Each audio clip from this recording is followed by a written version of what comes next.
Hello, I am Ricardo Celestino, an academic master student in computer science at the State University of CRV.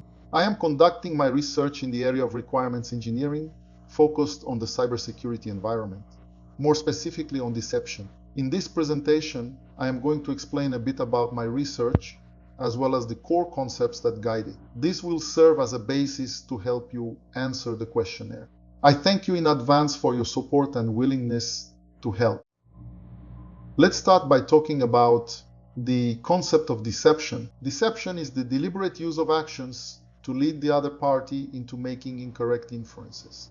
It doesn't just mean hiding something, but also manipulating perceptions to confuse the adversary and protect valuable assets, causing the attacker to be misled into drawing wrong conclusions. This way, it is possible to create a distorted view of reality, to interfere with the attacker's understanding and reaction. Basically, we can summarize this concept into four main ideas: perception, manipulation, presenting false information to shape what the adversary believes, creating illusions, confusing, delaying, or preventing adversarial actions, asset protection, defending vital resources by using distraction and active engagement of the attacker, proactive approach, going beyond traditional blocking and acting strategically before the attacks succeed. In other words, unlike traditional security techniques, deception is actually an active defense technique, because the defender not only reacts to the attack, but influences the attacker's behavior from the start. Instead of relying just on barriers like blocks or filters, the idea is to induce errors, buy time, and increase the defense's observational capacity. At this point, we present the concept of cyber deception as a deliberate strategy to hide the network, generate uncertainty for the adversary, and induce them to make wrong decisions during the attack. Instead of simply tricking, the idea is to use deception in a controlled way to affect the attacker's perception and divert their decision process. In other words, the goal is to make the invader believe in a manipulated reality, while the defender observes their behavior, collects signs of malicious activity, and protects real assets. Starting from there, the concept actually unfolds into four main fronts. The first involves decoys and honeypots, which are fake systems created to imitate legitimate assets and lure the attacker into a controlled environment. The second is active disinformation, using fake credentials and misleading data to confuse the invader's operation and hinder their progression. The third front is monitoring and intelligence. In it, the attacker's interaction with these deceptive elements allows for observing tactics, techniques, and behaviors through resources such as EDR, which means endpoint detection and response addition to log analysis. The fourth front is early detection, because any interaction with these artifacts can generate high-fidelity alerts before actual damage occurs. With the support of tools like SIEM, or Security Information and Event Management, which is basically the management of security information and events, and SOAR, which stands for Security Orchestration, Automation, and Response, and is used together with the other two tools. There are also concrete examples that really help to understand how this works in practice. Among them are honeypots with strategies of mimicking, which is the imitation of legitimate assets or behaviors, and inventing, which is the creation of fake artifacts that don't need to perfectly match real assets. It is still a honey account with decoying, which means using baits to attract the attacker's interaction, combined with mimicking. These examples show that cyber deception combines fake artifacts with continuous operational observation. In short, the logic is to create convincing fake elements, lure malicious interactions, watch the attacker's behavior, and detect the intrusion before it actually reaches the real assets. Thus, the value of cyber deception lies not only in deception, but mainly in gaining visibility and improving offensive detection capability. On this slide, we will talk about the iStar framework. But what is iStar? iStar is actually a framework designed for requirements modeling focusing not just on functionalities but also on the actors, their intentions, and the strategic relationships between them. It helps understand who participates in the system, what each party needs, and how one depends on the other to achieve goals. We chose iStar because it is a tool that allows us to model the actors and dependencies, since it models the stakeholders and the strategic relationships among them, which is evolving since the framework has been expanded over time to meet specific domains. It already handles security extensions such as the Security Tropos extension, besides allowing the modeling of vulnerabilities and privacy. And it can be used in various applications in the analysis of security resources, threat modeling, and countermeasures. In this example, we see the illustration of an iStar diagram. Now let's talk about the created iStar extension. On this slide, I present the proposal for the iStar4Deception extension. It was designed with the specific goal of enabling the modeling of defensive strategies based on deception within software systems. For this, the extension introduces 4 new constructs. The first is the deception goal, which represents the deception objective to be achieved, that is, the intended strategic effect on the attacker. The second is the deception tactic, which represents the tactics adopted to execute the defensive or deceptive actions in order to achieve this goal. The third one is deception technique, which details the various methods used to make these specific tactics work more effectively. And finally, we have the deception resource, which represents the resource used to deceive the attacker, leading them to believe they are interacting with a real and unmonitored system. Thus, these 4 specific constructs help to structure, at the modeling level, the key elements involved in a cyber deception strategy. As we can see, each of the figures, each of the new constructs created for deception has a stereotype enclosed in double French quotation marks, which are these greater than and less than symbols, where the names, such as deception goal, are placed between them. On this slide, I explain how the iStar4Deception extension was built from a methodological point of view. To develop this extension, we followed the guidelines of the iStar 2.0 language guide and the price method, which is a specific process supporting the creation of extensions for iStar.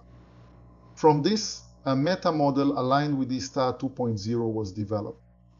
This meta model was structured in order to guarantee 5 very important properties: consistency, completeness, reusability, clarity, and also validation. Consistency is truly important to ensure that the new concepts introduced by the extension remain fully compatible with iStar's original logic. Completeness aims to ensure that all the main elements needed to represent deception strategies are fully covered in the model. And reusability signifies that this extension may be applied in various different scenarios and future studies. Clarity seeks to make the constructs and their relationships more understandable for those using the proposal, while validation reinforces the need to verify if the extension is truly presenting the domain in an appropriate way. It is worth noting that the iStar4Deception extension was not just created in an ad hoc way, but rather based on a solid methodological process and well-defined quality criteria. On this slide, we present the meta model, which is an extended structure of the iStar 2.0 language, aiming to incorporate concepts focused on modeling deception strategies in the cybersecurity context. It is organized into 3 groups of meta-classes identifiable by distinct colors. Yellow elements, which are these more centralized elements, represent the original constructs of the iStar 2.0 language. Blue elements, which are these right here, are reused components from previous extensions. And finally, green elements, which are these 4, make up the new meta-classes proposed by the iStar4Deception extension. In the base structure highlighted in yellow, the fundamental elements remain, such as actor, intentional element, dependency, goal, task, resource, and quality. Actors can be defined as agents or roles, and they relate to one another through dependencies and through goals. Goals and tasks, in their turn, can be refined using specific and/or structures.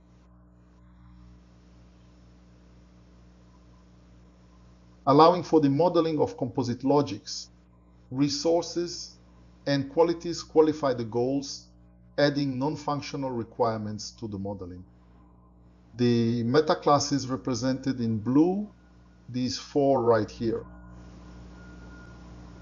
These are reused elements specifically aimed at modeling threats and malicious behaviors. Among them are malicious goal, malicious actor, and malicious task, which make it possible to represent adversarial intentions and behaviors in the system. Finally, the vulnerability metaclass. Vulnerability is being reused to show a point of failure to be exploited by an attacker. The presented vulnerability represents a generic vulnerability. But for our case of intentional vulnerability, it also meets the need. And that is why we chose to reuse the created construct instead of creating a new one. The main innovations of this extension really lie in the green elements. Deception goal, deception tactic, deception technique, and deception resource. They are metaclasses that aim to represent the deceptive means used to protect the system. With this structure in place, the iStar4Deception meta model truly expands the original language's capacity to represent deception-based defense scenarios with much greater accuracy. However, even with the inclusion of new elements, the proposed meta model remains subject to the structural constraints defined in the iStar 2.0 language guide. These constraints are essential to ensure the validity of the created models. Based on the previously explained meta model, we see the representation of the iStar4Deception constructs in the figure. Inside the DMZ actor, we can see the deception resource and canary resource, which is a resource that, if accessed, triggers an alert and immediately redirects the connection to the deception system. As we can see here, where it will be handled achieving the goal, which in this case is the deception goal. In the diagram, we see that the goal can be achieved using deception and monitoring tactics. These two tactics are represented here. These tactics are actually executed through techniques such as deception techniques, for example, configuring simulated tables with invented data, which are right here, these deception techniques, and that truly mimic real data.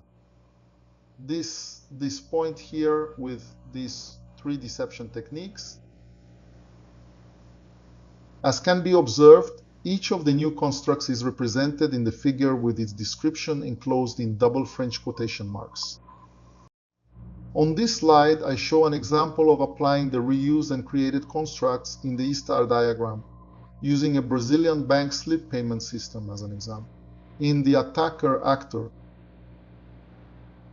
we can see the reused elements, which are the malicious actor, that is the attacker themselves, and the malicious goal, which is this one right here, which is the compromised payment system, and the malicious tasks, which are the specific tasks executed to achieve that malicious goal, such as, for example, accessing the vulnerability, which would be this one here. In the DMZ actor, up here, we can see the representation of the intentional vulnerability, which is this one right here, this little black dot representing the intentional vulnerability, which is exploited. Here it is the exploit by the access vulnerability task, which is this task right here. This ensures that the objective of detecting malicious access is fully met. So once the vulnerability is accessed, the goal is to detect any malicious access. And this, well, it meets the goal of this task. This connection is being redirected to the deception system. In the deception system, the connection will receive a treatment which is the deception goal and will execute the deception tactics and techniques to trick, delay, and analyze the attacker's actions, as I showed in more detail on the previous slide. To wrap up, I would like to sincerely thank you all for your attention, your valuable contributions, and your willingness to collaborate on this research. The observations, suggestions, and evaluations received are fundamental for the maturation of this proposal and the development of the research as a whole. Thank you very much.